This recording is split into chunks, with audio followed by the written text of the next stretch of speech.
बच्चों आज हम माँ का एक कहानी उस कविता का हम स्वाध्याय के जो प्रश्न है उसकी चर्चा हम करने जा रहे हैं। बराबर। तो देखते हैं बच्चों यहाँ पर जो प्रश्न है मतलब कविता यहाँ पर दिया हुआ है कि क्या है। हाँ, पंक्ति यहाँ पर दी हुई है। बराबर। देखते हैं यहाँ पर पंक्ति जो है, पहली जो पंक्ति यहाँ पर दिया हुआ है उसको हम ध्यान से करेंगे। बराबर। तो यहाँ पर देखते हैं कि दिया हुआ है कि काव्य पंक्ति का भावार्थ अपने शब्दों में लिखिए। भावार्थ उसकी जो कविता में जो कवि कहना चाहते हैं अपने ऑन वर्ड में आपको इसको लिखना है। बराबर। जैसे यहाँ पर वर्ण वर्ण के फूल खिले हैं। बराबर। देखते हैं यहाँ पर वर्ण वर्ण के फूल खिले हैं, झलमल कर हिम बिंदु झिले हैं, हल्के झोंके हिले मिले थे, लहराता था पानी। बराबर। लहराता था पानी, हाँ हाँ यही कहानी। बराबर। तो देखते हैं आप इसको किस तरह से करेंगे जो हम लोग उसको चर्चा कर चुके हैं। तो यहाँ पर देखते हैं कि जो वर्ण यानी तरह तरह के। बराबर। कहाँ फूल खिले हैं? बगीचे में। झलमल, जल माने चमक रहे हैं। हिम बिंदु, हिम माने ओस की बूंदें उस पर पड़ रही हैं। हल्के झोंके हिले मिले। बराबर।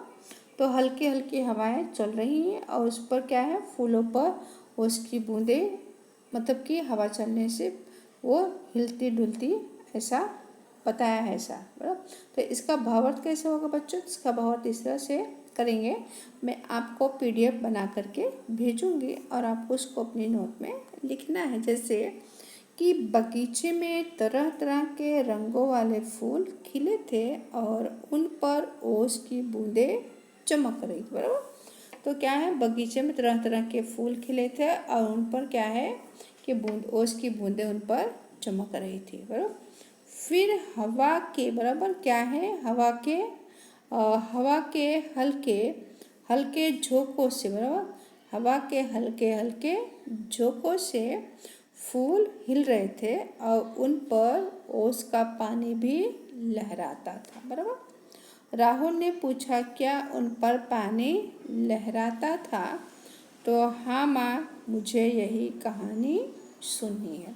तो इसका भावार्थ, पहली पंक्ति का भावार्थ बच्चों इस तरह से होगा। और फिर अब देखते हैं कि जो दूसरा भाव, दूसरी पंक्ति जो यहाँ पर दिया उसको हम देखते हैं। बराबर। तो यहाँ पर है, तो दूसरी जो पंक्ति पढ़ते हैं, तू है हठी मान धन मेरे। बराबर। हठी यानी जिद्दी, मान धन यानी पुत्र।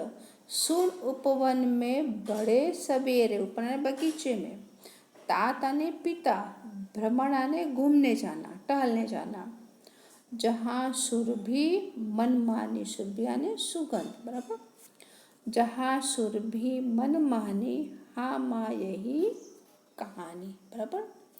तो बच्चों यहाँ पर जो है इसका भावार्थ इस तरह से होगा। तो मेरे बेटे तू बहुत ही जिद्दी है, अच्छा तो सुन।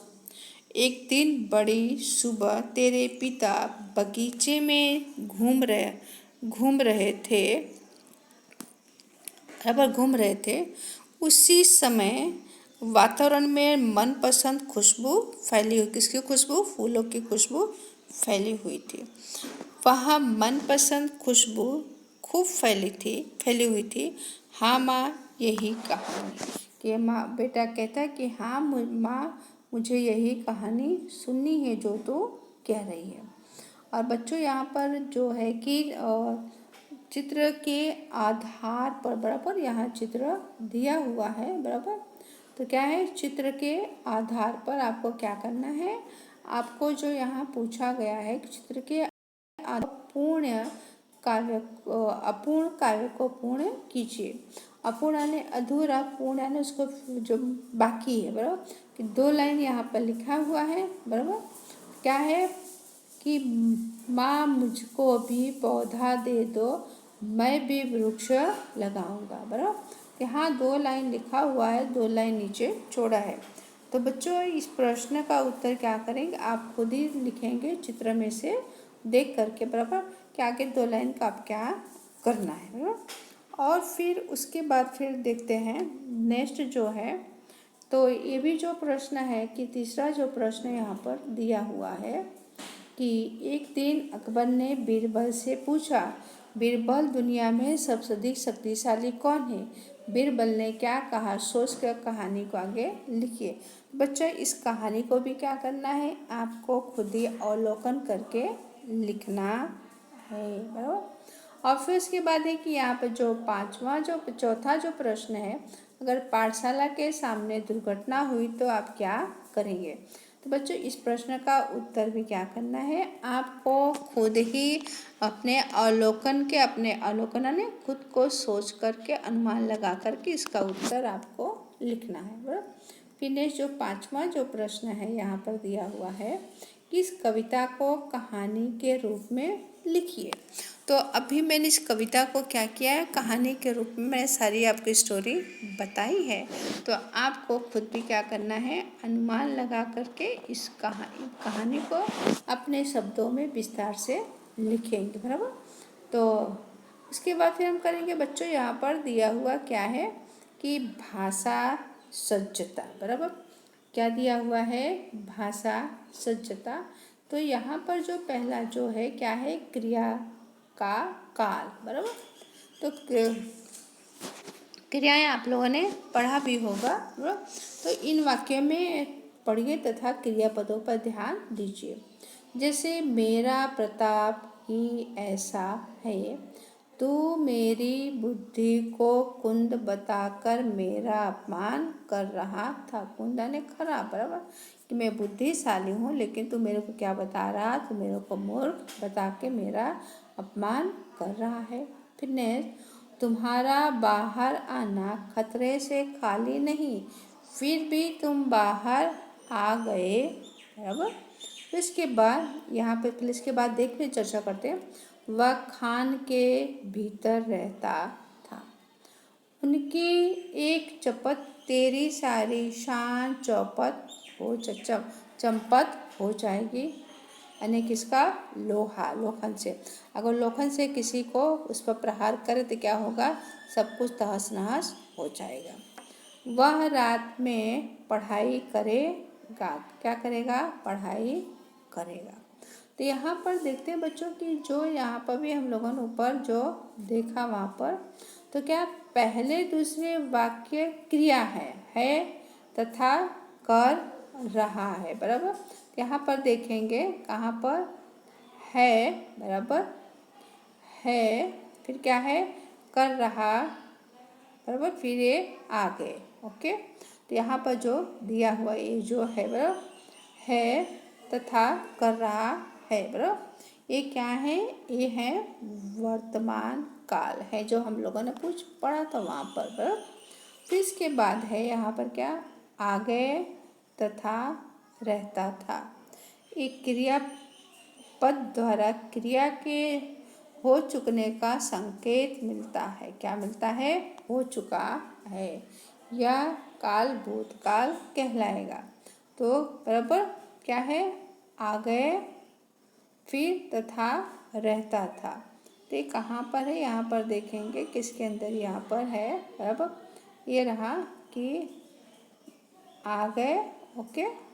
फिर दूसरा क्या यहाँ पर देखेंगे रहता था, और फिर यहाँ पर ये जो है रहता था, बराबर, तो तथा यहाँ पर दिया हुआ है, ओके, हाँ। फिर चपत हो जाए, रहता था। तो यहाँ पर देखेंगे तो कौन सा काल है, ये हुआ आपका भूतकाल। कौन सा काल है, भूतकाल। और उसके बाद फिर यहाँ पर नेक्स्ट जो है यहाँ पर दिया हुआ है, चंपत हो जाएगी, बराबर। तो यहाँ पर देखेंगे 5वां तथा 6ठे वाक्य में, 5वां और 6ठे, ये रहा 5वां, बराबर। तो यहाँ पर हो जाएगी और पढ़ाई करेगा, ये 5वां और 6ठा यहाँ पर देखेंगे, बराबर, हो जाएगी और पढ़ाई करेगा। बताते हैं क्रिया निकट भविष्य में होने वाली है। वह ना तो भूतकाल में पूरी हुई है और ना वर्तमान में। तो एक क्रिया की इस काल को क्या कहेंगे? भविष्य काल कहेंगे, बराबर। तो यहाँ पर देखते हैं कि क्रिया के 3 काल हैं। कितने काल हैं क्रिया के बच्चों? यहाँ पर कितने काल हैं? 3 काल हैं। ये आपको लर्न करना है, बराबर। वर्तमान काल, भूतकाल और भविष्य काल, बराबर। तो वर्तमान आने आज, भूत आने कल और भविष्य आने जो घटना घटित हो चुकी है, बराबर। अब यहाँ पर इसके फॉर्मूला भी दिए हुए हैं, कैसे आपको पता चलेगा कि वर्तमान है कि भूत है, बराबर। इस फॉर्मूला को क्या करना है कि आपको इसको थोड़ा सा लर्न कर लेंगे। जहाँ पर है पर क्या है? अनुस्वर, उसको क्या बोलेंगे? है, बराबर। ये क्या है? और ये हैं, हो, हूँ, ये वर्तमान है, बराबर। ये सब वर्तमान काल में आते हैं। इसका क्या है? इसका फॉर्मूला। फिर उसके बाद फिर नेक्स्ट है आ, ए, ई, था, थे, थी। ये क्या है? ये भूतकाल है। ये भूतकाल में सब फॉर्मूला आएंगे, सब लर्न कर लेना है। फिर इसके बाद गा, गे, गी, को, ये सब क्या है? ये भविष्य पर। तो लो बच्चों, इस तरह से काल को क्या करना है आपको? काल को पहचानने की क्या है इसके नियम हैं। इसको इतना लर्न कर लेना। वर्तमान में क्या है? हैं, हो, हूँ। और फिर भूतकाल में आ, ए, ई, था, थे, थी। फिर भविष्य काल में गा, गे, गी, को, बराबर। इस तरह से क्या करना है आपको? लर्न कर लेना। इसको कॉपी नोट में भी लिखना है, बराबर। और फिर उसके बाद फिर यहाँ देखते हैं बच्चों पर दिया हुआ है। तो आप लोगों को पूरी तरह से अच्छी तरह से समझ में भी मेरे ख्याल से आ ही गया होगा। अब यहाँ पर आप देखते हैं बच्चों कि यहाँ पर दिया हुआ है कि निम्नलिखित निम्नलिखित वाक्यों के निम्नलिखित वाक्यों के क्रियापदों को देखकर उनके काल पहचान कर लिखिए, बराबर। तभी हमने जो हमने किया। तो यहाँ जो कुछ वाक्य दिए गए हैं उसको हमें पहचानना है, उसके काल भी बताना है। जैसे रजत गा नहीं रहा था, कविता बना रहा था, बराबर। अब गा रहा था गा रहा था, बराबर। तो कौन से काल हुआ? भूतकाल। बना रहा था, ये भी हुआ भूतकाल। पहला गा रहा था भूतकाल, फिर दूसरा बना रहा था भूतकाल, बराबर। फिर नेक्स्ट, हाँ भैया अब मैं तेरी बात मानूंगा, बराबर। तो मानूंगा क्या है? भविष्य काल है। मानूंगा क्या है? भविष्य काल है। फिर तीसरा है, मैं मौन रहकर तुम्हारी सेवा करना चाहता हूँ, याद रखना, चाहता हूँ। तो कौन सा काल हुआ? ये आपका वर्तमान काल हुआ। कौन सा काल? वर्तमान काल। फिर फोर्थ है, तुम्हें देखकर मेरा हृदय शीतल होता है। शीतल आने ठंडक, शीतल आने ठंडक, बराबर। तो होता है तो होता है क्या है? होता है आपका वर्तमान काल है, बराबर। तो इसके बाद फिर देखते हैं कि यहाँ पर दिया हुआ है कि इसको ध्यान से पहले देख लेते हैं कि निम्नलिखित वाक्यों को पढ़कर समझिए। पढ़ना और समझना है, यहाँ पर दिया हुआ है, बराबर। तो क्या है? निम्नलिखित वाक्य को पढ़िए और समझिए। मैंने किताब खरीदी, कौन सा काल है? भूतकाल है, बराबर। मैं किताब खरीदूंगा तो भविष्यकाल। मैं किताब खरीद रहा हूँ तो वर्तमान काल, ओके। अब यहाँ पर देखते हैं कि निम्नलिखित वाक्यों को, बराबर, क्या है? निम्नलिखित वाक्यों को सूचना के अनुसार फिर से लिखिए। पहला क्या है? मैं अहमदाबाद जा रहा हूँ। अब इसको भविष्यकाल बनाना है। तो मैं अहमदाबाद जाऊंगा। बराबर। दूसरा है मेहुल मुंबई गया। कौन सा काल बनाना है? वर्तमान काल। तो मेहुल मुंबई जा रहा है। ओके। फिर नेक्स्ट थर्ड है जो है गीता आइसक्रीम खाएगी। बराबर। तो उसे भूतकाल में बनाइए। गीता ने आइसक्रीम खाई। तो बच्चों इस तरह से हमारा यहाँ पर मतलब कि प्रश्नों की चर्चा यहाँ पर समाप्त हुई और आपका अपने नोटबुक को सुंदर अक्षरों में देख करके PDF में से लिख डालिए।